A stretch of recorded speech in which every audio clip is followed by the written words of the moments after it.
Hello,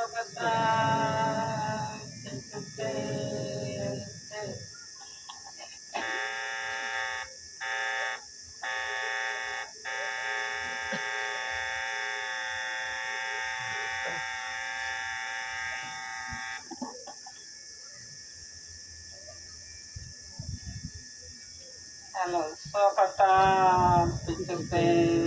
છે.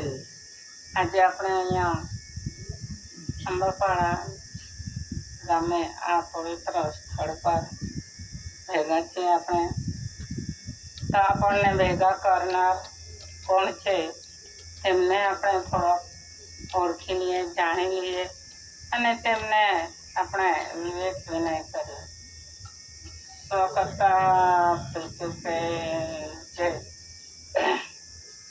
આપણને દાદાએ જે કટાક્ષણમાં દાદા છે એણે આપણને ભેગા કર્યા છે અને એણે આપણને રાહ રસ્તો બતાવ્યો છે અને એણે વિશ્વ શાંતિ કરી છે.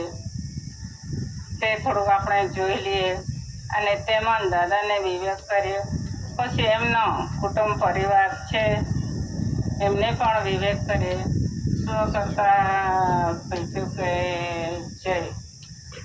અને તેમાં આ મંડપ નીચે દૂર દૂરથી પધાર્યા હોય ભાઈઓ બહેનો તેમજ વડીલો નાના બાળકો સર્વને મારા હાર્દિક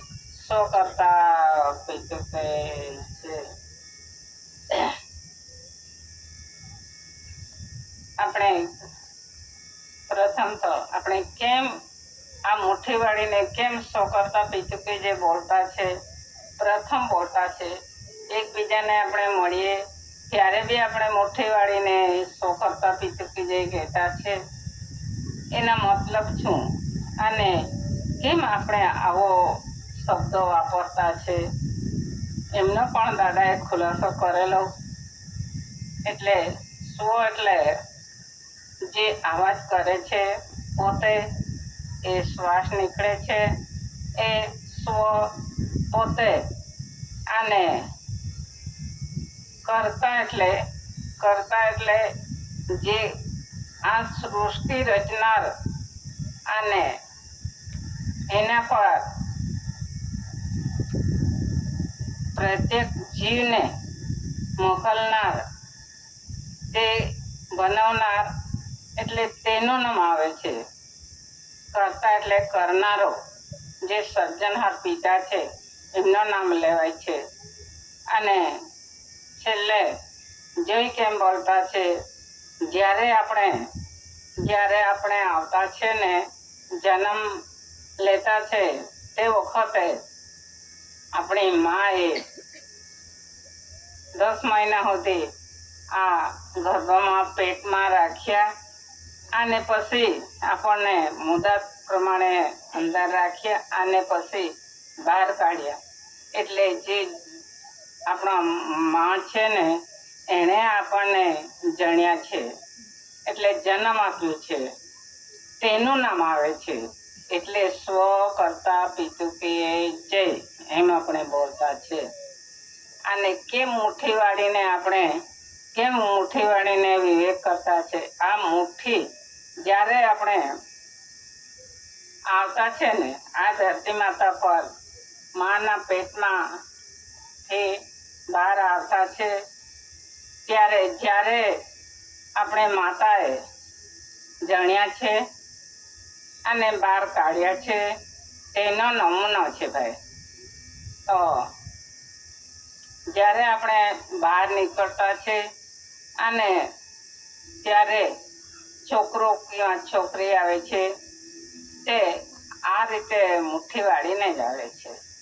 જોઈ લેજો, પ્રત્યેક આપણે મનુષ્યના જન્મ થાય ત્યારે જોઈ લેજો. આ તે તો ખૂબ જ ટાઈમ સુધી છોકરો મુઠ્ઠી જ વાળી રહે છે અને મુઠ્ઠી વાળીને મોઢામાં હાથ રાખે છે. તે પણ હિસાબ આપે છે. આ છોકરો પણ હિસાબ આપે છે. તે બાળક, નાનું બાળક, તે પણ હિસાબ આપે છે. કેમ કે હું મારી માના પેટમાં હતો અને આજે હું આ ધરતી માતાના પેટ પર આવ્યો અને પછી અહીંયા આવીને હું કેવી રીતે મોટો થાઉં અને કેવી રીતે પોસાઉં તે તમને બતાવું છું એમ કરીને છોકરો આપણને બતાવે છે. પણ આપણે ખ્યાલ નથી રાખતા, કેમ કે તે છોકરો એમ કહે છે કે અહીંયા અંદર રહ્યો અને બહાર આવ્યો, આવીને પછી માનો આ છાતી પર સ્થાન છે.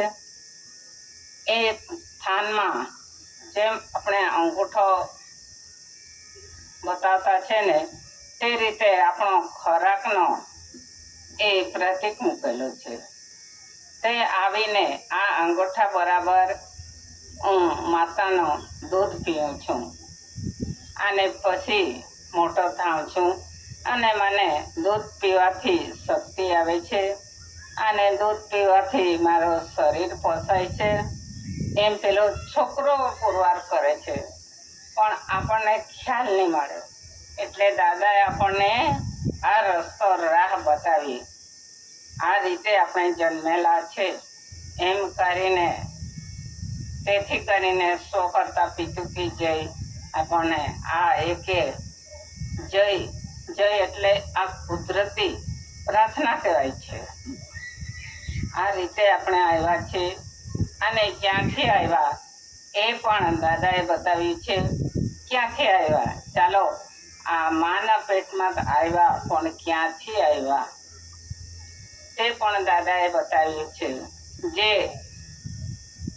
આ આકાશ પિતા છે અને આ ધરતી માતા છે, એ બેનો વચ્ચે આપણે છીએ. બધા જીવ માત્ર બેનો વચ્ચે આપણે છીએ. કોનો આધાર મળે છે? આ આકાશ પિતાનો આધાર મળે છે અને આ ધરતી માતાનો આધાર થકી આપણે જીવતા છે. એ આપણને આધાર આપે છે અને એ પાલન પોષણ કરી રહેલો છે. તે જ રીતે આ આકાશ પિતા પર આપણે નજર ફેરીને જોઈ લો, એમાં આપણને શું દેખાય છે? એના ઉપર પણ સૂર્ય અને ચંદ્ર દેખાય છે. એ બે વસ્તુ આપણને કાયમને માટે જ્યારથી સર્જનહારે સર્જી આપ્યું છે ત્યારથી આપણને નજરે પડે છે. કાયમને માટે હર હંમેશા એ આપણે રાત થઈ જાય છે અને પછી અજવાળો થાય છે અને પછી તે દેખાતો છે. આ સૂર્ય નીકળે પછી એનો તેજ રૂપ દેખાય છે આપણને કાયમ આપણે જોઈએ તો. અને તે જ રીતે આપણને ચંદ્ર પણ દેખાય છે. આ માત પિતાનો જોડ છે. જે રીતે આકાશ પિતા છે અને આ ધરતી માતા છે, તે રીતે સૂર્ય અને ચંદ્ર છે. આ સૂર્ય ચંદ્ર શું કામ કરે છે અને શું આપણને બતાવે છે તે જોઈ લેવું જોઈએ. આ સૂર્ય ચંદ્ર ખરાને એમનો રૂલિંગ ચાલે છે. આ સૂર્ય ચંદ્ર, સૂર્ય એટલે પિતા રૂપે છે અને ચંદ્ર એટલે માતા રૂપે છે. એ બંને જાણા યોગ મિલન કરે છે અને એનો યોગ મિલન થકી વાવો અજોડો કે શ્વાસ, જે રીતે આપણે શ્વાસ વાપરતા છે તે રીતે પવન ચાલે છે અને જે રીતે આપણા શરીર ગરમ થઈ જતું છે તે રીતે આ આકાશમાં, આ બ્રહ્માંડમાં આકાશનો એ કરંટ આવે છે અને પછી કરંટ જોઈએ છે. કેમ કે આપણે બધા બૂમ પાડતા છે કે 5 તત્વથી આવ્યો, 5 તત્વથી બનેલો વસ્તુ છે એમ આપણે બધા કહેતા છે. તે 5 તત્વ બતાવે છે, 5 તત્વો બતાવે છે. હવા અને આવો આ તાપ પડે છે, આવો કરંટ અને આ ધરતી માતા અને અગ્નિ અને પવન, પાણી એના થકી આપણે આવ્યા છે. અને આ ધરતી પર પ્રત્યેક આ કણી ઉગી નીકળી છે. કેટલા ઝાડ દેખાતા છે, કેટલું સ્વરૂપ દેખાતું છે. આ સુંદર દેખાય છે. આ બાપના બગીચો મૂકેલો છે, તેમાં આપણને મોકલી આપ્યા છે ભાઈઓ. એમાં કોઈ સાથે લડાઈ રાડ ઝઘડો કશું નથી. દાદાએ આ રીતે હિસાબ બતાવ્યો છે અને આ રીતે આપણે આવ્યા છે. અને આપણને લાવવા વાળો આ કુદરત મોકલી આપતો છે. માના પેટમાં આપણે જ્યારે આ જીવ જે વખતે આવવાનો હોય ને એ વખતે એમને પણ ઉતરતા, જેમ આપણે માર પર કિંવા આ ઝાડ પર ચડી ગયા હોય એમને ઉતરતા વખતે એમને આ સીડીનો જરૂર પડે છે. સીડી એટલે આપણે એનો આધાર લઈને તેના પર પગ મૂકીને ઉતરતા છે. તે રીતે જે વખતે આપણે આ સૂર્યચંદ્ર આ આકાશમાં હતા તો એણે આપણને ઉતાર્યા છે. તો આ શરીર છે, આ આકાશ અને સૂર્ય આપણને કરંટ આપે છે. તે કરંટ બાપાનો અને માનો પણ આ પિસ્કા પર કરંટ આપે છે. આ જીવ આવા વખતે એમનો ટાઈમ આવી જાય એટલે હું આવતો છું, મને મદદ કરો અને મને મા બાપનો જરૂર પડે છે એમ કરીને આ આવનારો જીવ ઈશારો કરે છે. તે ટાઈમે માતા પિતાને જરૂર એમને કરંટ મળી જતો છે અને ઓટોમેટિક આ બંને જણા મળી જતા છે. એમનો કંઈક અહીંયા આવવા વખતે અને આ શરીર વાપરતા વખતે કંઈ ગુરુ નથી લાગ્યો અને કશું જ નહીં. એમનો કંઈ આ આખા જગતમાં તમે ફરી વળો ગુરુ મળતો નથી. એટલે એમને ઓટોમેટિક ઉપરથી કરંટ મળે છે અને તે કરંટ થકી આ બંને જોડું ભેગું થાય છે. અને તે રીતે આ શરીર વાપરે છે અને તે રીતે આપણે એમાં જીવ આવે છે. બંને જણા આ માતા પિતા ભેગા થાય છે અને સંસાર યોગ કરે છે. તેમાં એક ટીપો બિંદુ ખરે છે જેમાં આપણો જીવ આવી જતો છે. પણ તે પણ માતા પિતાને જરૂર પડે પછી બંને જણા ભેગા થાય અને આ શરીર ઘસારો કરે તેમાં આવી શકતો છે. એમને એમ ટપકી જતો નથી. તે જ રીતે ભાઈઓ, આ બાપના બગીચામાં આ પ્રત્યેક ઝાડો છે, આ વૃક્ષ ઉગેલા છે. એને કોણે કયા ગુરુએ બનાવ્યો હોય, આ કયા ગુરુ મોકલી આપતો હોય તે આપણે જાણી લેવો. તે જ રીતે આ આકાશ અને આ ધરતી માતા જેમ જેમ એમને તાપ તપે છે અને યોગ મિલન કરે છે અને તે યોગ મિલન થકી જે રીતે આપણે શ્વાસ વાપરતા છે બંને જણા ભેગા થાય ત્યારે તે જ રીતે હવે હમણાં છે ને ચાલુ વર્તમાનમાં તાપ તપશે અને પછી જરીક રહીને થોડીક વાર ને આ તાપ તપી જાય, આ ધરતી માતા પર પણ તપી જાય અને પછી એ વાવાઝોડો આવશે અને પછી ગાજ અને વીજળી થશે. તો એના થકી કરંટ અને આ વાવાઝોડો અને વીજળી અને ગાજ ઉત્પન્ન થશે. એ ગાજ ઉત્પન્ન થશે પછી એના પછી પાછો વરસાદ આવશે. વરસાદ એટલે પાણી પડશે. એટલે આ ધરતી જેમ જેમ તપી ગયેલી છે એમને શાંતિ માટે આ પાણી પડે છે, શાંતિ મળે તેમ.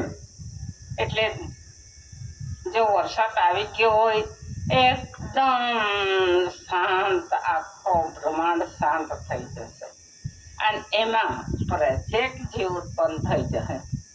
કોણી જે કે તે આ ધરતી માતા પર ઉગી નીકળશે. આવો હિસાબ કાઢવા વાળો દાદા છે ભાઈઓ. આ આપણને કાંઈક જુદો પાડવા માટે નથી આવ્યો, કાંઈક પાર્ટી પાડવા માટે નથી આવ્યો. આ તો જોડાનો હિસાબ આપે છે. આ જોડા થકી બધા જીવ ઉત્પન્ન થાય છે. આ રીતે આપણે પણ આવ્યા છે ને. દરેક ઢોર, ડાકોર, કીડી, મૂંગી અને પશુ પક્ષી આ રીતે આવ્યા છે. માત પિતા થકી આવ્યા છે. એટલે બાપ પદનો હિસાબ લઈને આવ્યો છે. અને તે હિસાબ આપણા પણ છે, પણ આપણને કઈ ખ્યાલ નહીં હતો. એના થકી આપણે આવ્યા છે અને વિશ્વ શાંતિ કરી છે. વિશ્વ શાંતિ સનાત થકી વિશ્વ શાંતિ થાય છે. આખા જગતમાં, આ ધરતી માતા પર પ્રત્યેક જીવનો અને પ્રત્યેક કણીનો હિસાબ, આ કણી આ રીતે આવી છે અને આ જંતુ આ રીતે આવ્યો છે અને આ મનુષ્ય આ રીતે આવ્યો છે, એમ કરીને દરેક જીવનો રાહ રસ્તો બતાવ્યો છે દાદાએ.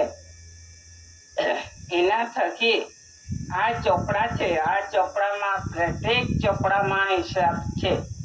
તો આ રીતે આપણે આવ્યા છે ભાઈઓ. અને આ હિસાબ દાદા લઈને આવ્યા છે. એ દાદા કાંઈ જુદું પાડવા નથી આવ્યા. એ દાદા એ ચાળી ચુગલી નથી કરી અને કોઈને અરજી ફરિયાદી નથી આપી અને એનો નિર્ણય કોઈએ આપ્યો નથી.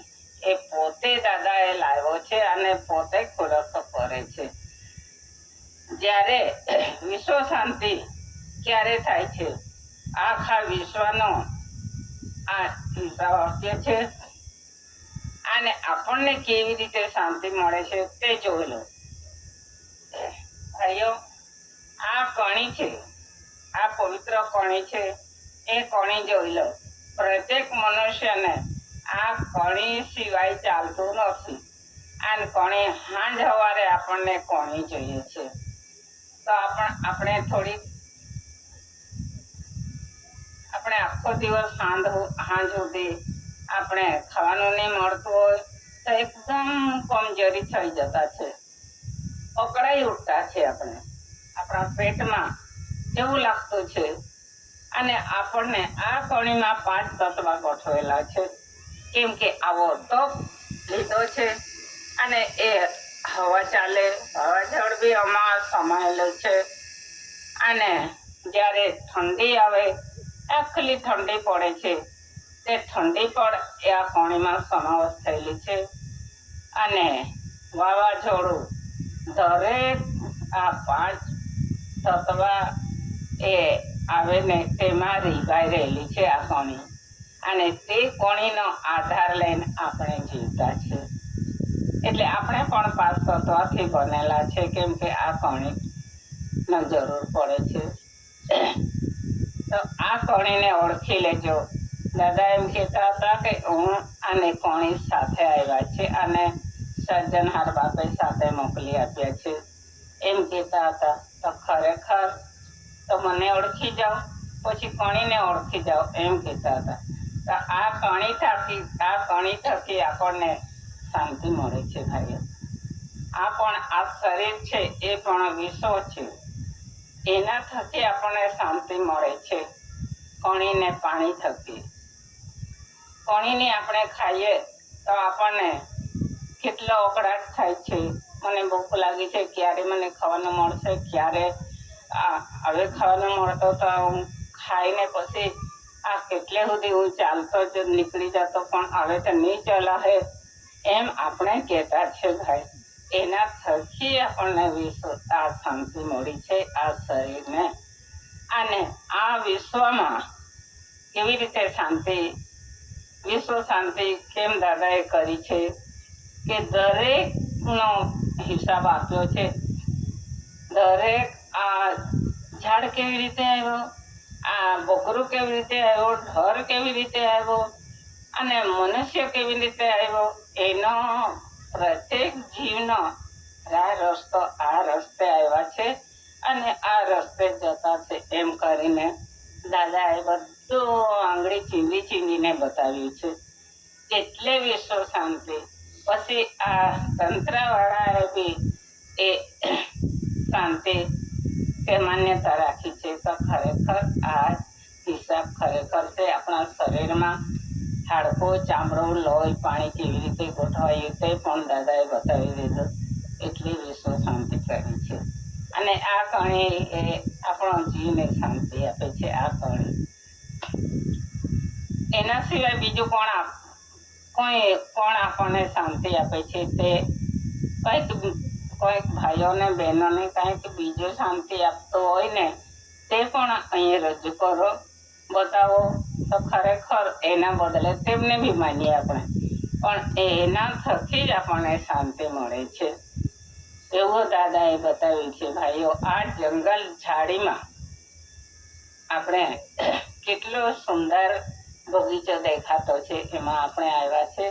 આજે આવો તો આપણને કાંઈક ડુંગરે પહાડે ડુંગર દેખાય, પણ આવો બગીચો નથી દેખાતો. તેમાં આપણને એ ભાઈ શંકરભાઈ એના થકી આપણે આવ્યા છે. એના થકી નથી આવ્યા, આ ઘણી થકી આવ્યા છે, પણ એ જો એમને ઓળખીને આપણે આવ્યા છે. એને કાયમ માટે આપણને મળે છે દાદા, અને દાદા ત્યાં આવ્યા જ કરે છે. એટલે એમને ત્યાં આપણે બધા ભેગા થયા છે. અને દાદા એમને કાંઈક કીધું હોય કે ત્યાં રહીને કાંઈ સમાજને બોલાવજે, આ રીતે કાંઈક એક રસોડો બનાવીને બધાને એ ખવડાવશે. એ રીતે આ સત્ય વ્યવહાર છે. વ્યવહાર પકડીને રહેવું જોઈએ. એ તો એમાં કશું રાડ તકરાર નથી. આપણને એકબીજા ઘણા ખરા કે આ સતીપતિવાળા એ સતીપતિવાળા છે ભાઈ, અને આ એસીવાળા છે એમ કહેતા છે. તેમાં કાંઈ ખોટું નહીં લગાડો.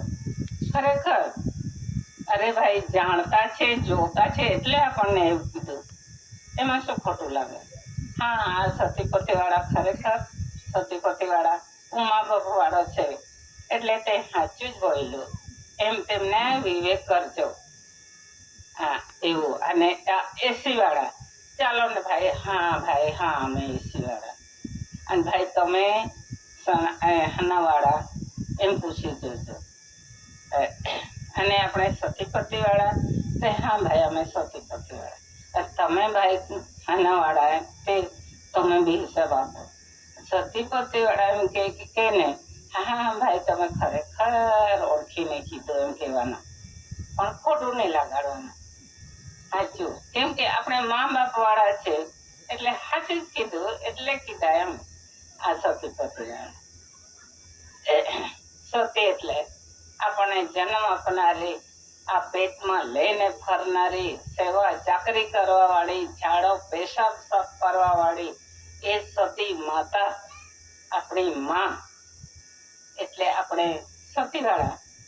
અને માં બાપ ખરો ને, જે રીતે આ શંકરભાઈ છે આ ઘર બનાવે કેવા ઘરમાં કાંઈ કે છોકરાઓને કાંઈ જરૂર પડશે, આ પાણીની જરૂર પડશે તો કૂવો ખોદું, અને છોકરાને ખાવા જોઈએ એમ કહે તો આપણે પાણી ગમે ત્યાંથી પાણી લાવીને મૂકે.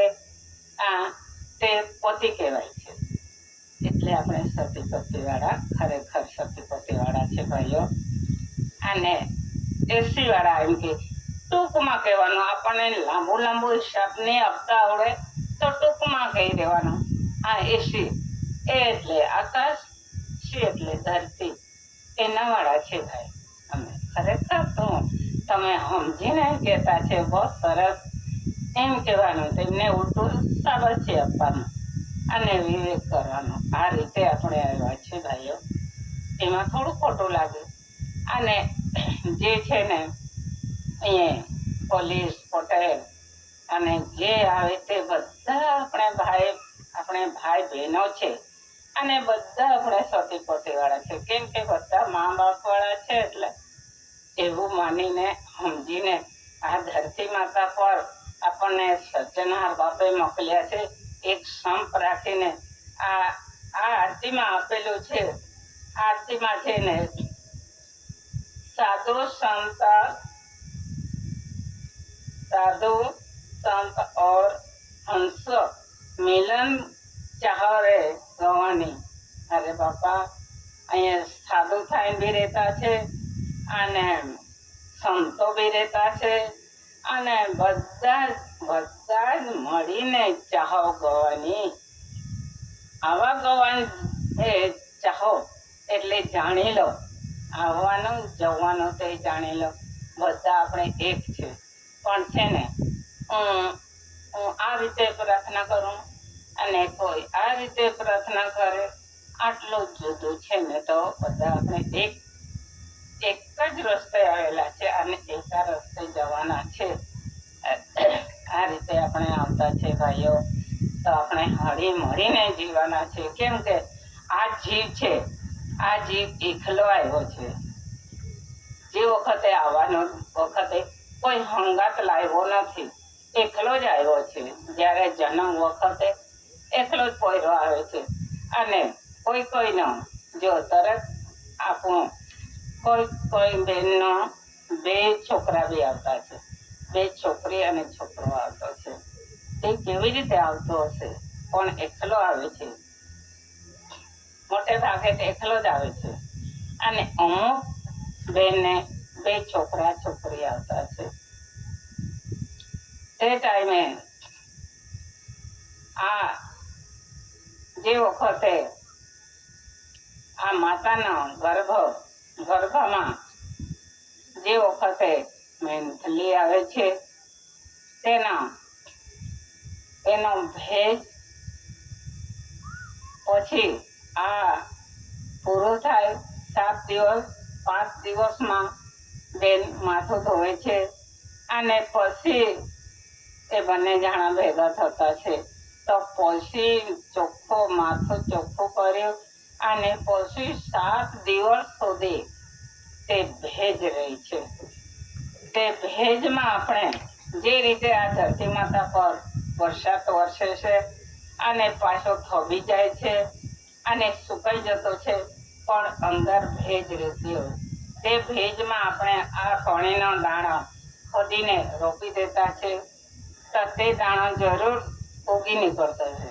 તે જ રીતે આ બહેનોનો પણ તો ભેજ રહેતો છે 7 દિવસ સુધી. તે ભેજમાં કંઈક પુરુષ સાથે યોગ મિલન કર્યું હશે તો તે ભેજમાં બિંદુ પડી ગયો હોય, એટલે તે બિંદુમાં એ મનુષ્યનો અવતાર આવી આકૃતિ ઘડાઈ જતી છે. તે રીતે આપણું તો આ 7 દિવસના અંદર જે ગર્ભનો કોથળી ખુલ્લી રહેશે અને તેમાં ભેજ રહેશે. તે ભેજમાં કદાચ 2 વાર બિંદુ નખાઈ ગયો હોય તો 2 છોકરા પેદા થતા છે.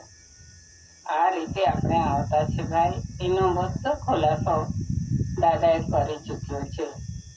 આ રીતે આપણે આવતા છે. તો સંપીને રહેજો. આ ભાઈએ એને ખોટું નથી કર્યું. ભાઈઓ તમે આવજો, આપણે બેસું, આપણે એક ઠેકાણે ચૂલો કરું અને રાંધીને આપણે વેચીને ખાઉં તો આપણને જરૂર આ ઘરવાળાને બી શાંતિ લાગશે, શાંતિ મળશે અને આપણે આવવાવાળાને બી બધાને શાંતિ મળશે. આ રીતે આ કણીને સંપીને રાંધીને ખાજો અને વિવેક વિનય કરજો. આ રીતે આપણે આના થકી આપણને મોકલી આપ્યા છે. આ રીતે રહેજો અને આ રીતે સંપીને રહેજો અને વર્તમાન આ રીતે વાપરજો એમ કરીને આપણને મોકલ્યા છે ભાઈઓ. તો આપણને કાંઈ એટલે આવું બધું દાદાએ કરીને એટલે દાદાને જો આ ભગવાન ઉતરી પડ્યો છે અને એ આદિવાસીઓને ઉચકણી આપતો છે, એ કાંઈક શીખવાડતો છે એમ કરીને દાદાને ખૂબ જ તસ્તી આપી છે. દાદાને કેટલી વાર જેલમાં લઈ ગયા, દાદાને કેટલી આપદા પાડી, દાદાને ફાંસી, ગોળીબાર, તડીપાર અને ખૂબ જ જાત જાતની દાદાને આપતા પાડી છે અને એવી કલમો લગાવી છે દાદાને, તેમાં પણ દાદો એના થકી ફાવ્યો નથી. અને તે રીતે દાદા આવ્યા છે. હું કોઈને ઉશ્કેરણી આપવા માટે નથી આવ્યો, કોઈને રાડ ઝઘડો પાડવા માટે નથી આવ્યો, મારે તો હિસાબ આપવા માટે આવ્યો છું. અને જે સર્જનહાર બાપે હિસાબ લઈને મોકલ્યો છે એમ કરીને દાદાને જ્યારે કોર્ટમાં લઈ જાય ત્યારે બી આ જ હિસાબ દાદા આપી દેતા હતા અને વિવેક વિનય કરતા હતા. એટલે દાદા નિર્દોષ ઘરે આવીને બેસતા હતા. પછી આવીને લઈ જતા હતા ને એમ કે એમને મારી નાખવો જોઈએ, એમને કાઢી નાખવો જોઈએ એમ કરીને. એ આપણા માટે જીવ માત્ર માટે આવ્યો છે, એકલા આપણા માટે નથી આવ્યો છે, પણ જીવ માત્ર માટે આવ્યો છે. પણ સમજે નહીં એટલે દાદાને વિરોધ કરે છે. આ રીતે દાદા આવ્યા છે અને આવી સમજૂતી આપણને આપી છે. તો ખૂબ જ આ શંકરભાઈ છે ને, દાદાએ એક વાર દાદા એમ કહેલું, આ ઉંબરાનો ઝાડ ખરો ને, આ જંગલમાં ઉંબરા ખરા ને, ઉંબરા આ નદી બાજુ હોય કદાચ આ ઉંબરાનો ઝાડ. તો દાદા બતાવતા હતા કે આ ઉંબરામાં કેટલું મીઠું ઉંબરું લાગે છે, આપણે ખાતા છે હશે. અને તે ઉંબરામાં જીવ પણ રહેતા છે. તો તે જીવ રહે ને, ઉંબરાના નીચે કેટલા ઉંબરા પડી જતા છે અને કેટલો બિયારણ પડી જતો છે એ ઝાડ નીચે.